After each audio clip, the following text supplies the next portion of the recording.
que es deia Fantasmagòria, on vivia una família de fantasmes. El germà gran fantasma, que es deia Rocallà, va començar a dir: travessarem tot el poble i espantarem tota la gent. El germà petit, que es deia Petit d'Art, avorrit de tant sentir el seu germà gran, va decidir anar a fer amics en un col·legi del país de Francesòria.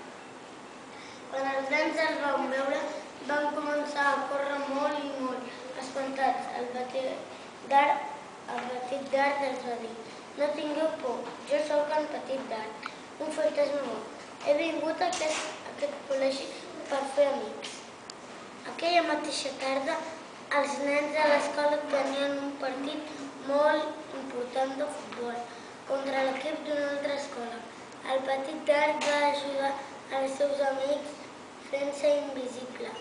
Va fer que els xuts dels seus amics sempre arribessin a la porteria. Els davanters xutaven. La trajectòria de la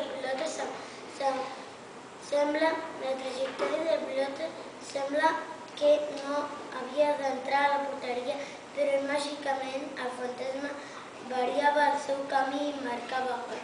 També ajudava a aturar els gols de l'equip contrari i al seu nou amic porter. El resultat del partit va ser 10-0. Tots jugadors i espectadors estaven al·lucinant.